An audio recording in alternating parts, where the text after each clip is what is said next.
ওর সাথে আমার পরিচয়, আমি ওর কাছ থেকে 50,000 টাকা লোন উঠাইছিলাম।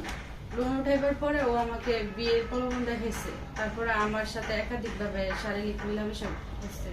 তো ও আমাকে এখন বিয়ে করতে অস্বীকার করতেছে। আমি চাই ও আমাকে বিয়ে করুক এবং আমাকে বলে আমি নাকি দেহ ব্যবসায়ী। ঠিক আছে, মানছি আমি দেহ ব্যবসায়ী। ওর বাবা মা কিভাবে জানে আমি দেহ ব্যবসায়ী? ওর বাবা মা কি আমার সাথে ছিল? আমি যখন ছেলেদের কাছে গেছি ওর বাবা মা কি আমার সাথে গেছিল? তাহলে ওর বাবা মা কিভাবে জানে আমি দেহ ব্যবসায়ী? একটা খারাপ মহিলা তো একটা খারাপ মহিলা সম্পর্কে জানে। তো ওই মহিলা কি আমার মতোই খারাপ ছিল নাকি?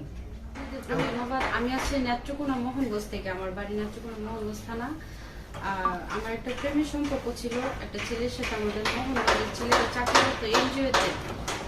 এনজিওর নাম হয়েছে কপি সমিতি, কপি এনজিও। তো ছেলের নাম হয়েছে মশিউর, ছেলের বাড়ি হয়েছে মাইমাসিং ফুলবাড়িয়া ধামর। ছেলের বাবার নাম হয়েছে শহীদুল ইসলাম আর মার নাম মালিকা বেগম।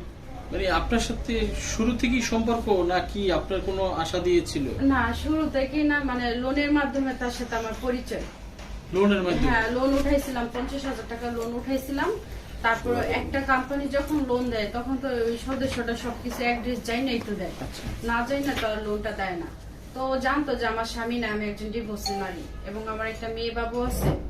তো তারপরে ও আশ্বাস দিছে যে আমাকে বিয়ে করবো।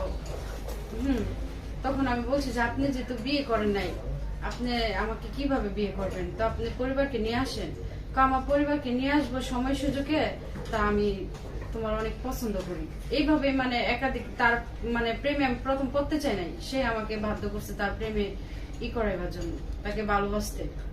মানে আমরা একটু যদি পিছনে যাই, সেটা হলো যে আপনার বলছিলেন আপনার হাজবেন্ড নেই, তো আসলে কি কারণে নেই বা আপনি ছেড়েছেন কিনা একটু অল্প করে যদি শেয়ার করতেন। না, আমার ওইটা আমার হাজবেন্ডে মানে আগের বিষয়টা আমি সামনে আনতে চাই না, এটা ওদের ব্যক্তিগতভাবে, এটা ওদের নিষেধ। মানে আপনার সমস্যা না, আপনার হাজবেন্ডের না, সমস্যা? এখানে আমাদের কারোর সমস্যা ছিল না, এটা আমার ভাগ্যে ছিল না, কপালে ছিল না। আচ্ছা, তো ওই বিষয়টা আপনি টানতে চাচ্ছেন না? না না, আমি ওই বিষয়টা নিয়ে সামনে আনতে চাইতেছি না। মানে আপনি আলাদা কতদিন ছিলেন মানে আপনার হাজবেন্ড ছাড়া? আমি আমার হাজবেন্ড ছাড়া 2-3 বছর এরকম ছিলাম একা। এর আগেও কি কারোর সাথে এই 2-3 বছরে সম্পর্ক হয়েছে? না, এরকম কোনো সম্পর্ক হয় নাই আমার কারোর সাথে। মানে উনি সেকেন্ড ম্যান? হ্যাঁ, ওনার সাথে আমার প্রেমের সম্পর্ক ছিল, ভালোবাসার। আচ্ছা, ভালোবাসার সম্পর্ক ছিল। এই ভালোবাসাটা আসলে কতদিন রান করেছেন? কিস্তি উঠেছি 1 বছর চলতেছে, তার সাথে সম্পর্কের বয়স আমার 1 বছর যাবত। কত টাকা নিয়েছিলেন তার কাছ থেকে? 50,000 টাকা আমি নিয়েছিলাম। আচ্ছা, এই একটাও কি কিস্তি দেওয়া হয়েছিল নাকি সম্পর্কের মাধ্যমেই? না না, আমি কিস্তি ব্যাংকগুলাই পরিশোধ করছি, কোনো মাসে আমার কিস্তি কোনো আটকা নেই, কিস্তি সঠিক মতো দিয়ে দিচ্ছি। তার সাথে তাহলে কিস্তি ছাড়া তার সাথে একটা সম্পর্ক কি করে গড়লেন? যে অনেক সময় থাকে না যে টাকা পয়সা নাই, একটু ভালোবাসা সম্পর্ক গড়ায়। না, এরকমটা না, আসলে ও আমার অসহায়তায় সুযোগ নিছে। ও যখন দেখছে যে আমার স্বামী নাই, আমি স্বামী ছাড়া থাকি, একা থাকি বাবা মার সাথে, তখনই কিন্তু ও আমাকে মানে বিয়ের প্রস্তাব দেয় যে তোমাকে আমি বিয়ে করবো। এরকম ভাবেই তার সাথে আমার পরিচয় হয়।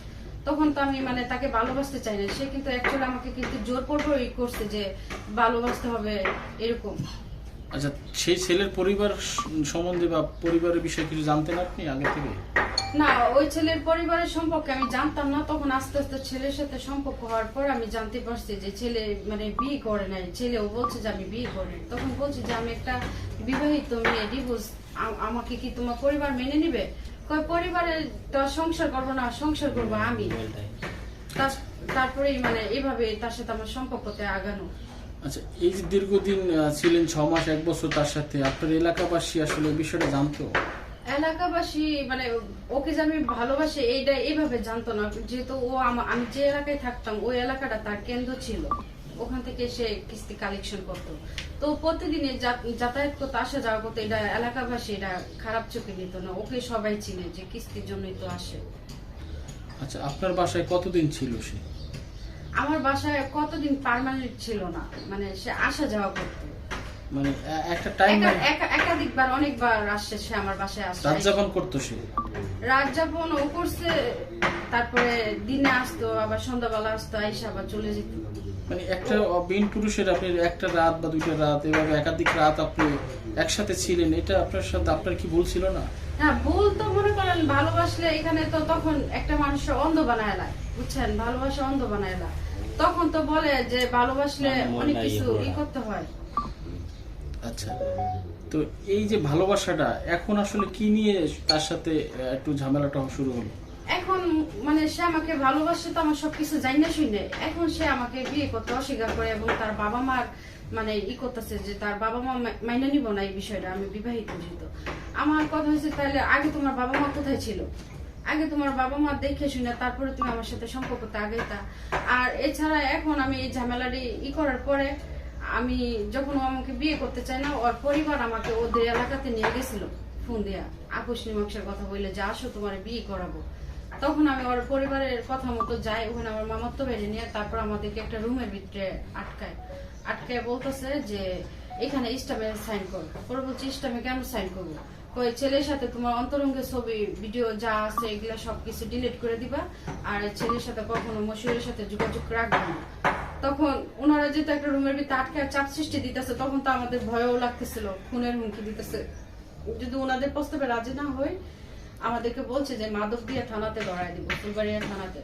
তখন আমরা নিজেরা বাঁচার জন্য আমরা ইস্টামে সিগনেচার করি, কইরা তারপর ওখান থেকে আসি, আইসা মোহনগঞ্জে থানাতে একটা অভিযোগ দিই। এই অভিযোগের ভিত্তিতে তারপরে নেত্রকোনা কোর্টে মামলা দিই। ওই মামলাটা এফআইআর হিসেবে গণনা করছে ম্যাডামের, ধর্ষণে নিচ্ছে। নেওয়ার পরে ও এই ধর্ষণ মামলাতে 3 মাস সে জেল খাটছে, এখন জামিনে বের হয়েছে। জামিনে বের হয়েও সে অনেক, আমার কথা যা হয়েছে আমি তো মামলাতেই বুঝতাম, সে যদি আমাকে বিয়েও না করতো, আদালতে যা শাস্তি দিত তাই আমি মাইনে নিতাম। সে তো জামিন থেকে বের হয়েও আমার বলতেছে আমি তোমাকে চাই, বিয়ে করবো, এই সেই এটা করে বলছে তাহলে তোমার পরিবার নিয়ে আসো আমাকে বিয়ে করো। আমার একটু সময় দাও, পরিবারকে বুঝায়। আবার ওর পরিবার বলে উল্টাপাল্টা কথা বলে আমার সম্পর্কে, খারাপ ধারণা বলে আমি ভালো না আমি খারাপ। পরে বলছে আমি ভালো না খারাপ আপনার আমার এলাকায় আসেন, এসে যাচাই করে দেখেন আমি ভালো না খারাপ। কিন্তু তারা যা মানে মুখ দিয়ে আসতেছে তাই বলতেছে।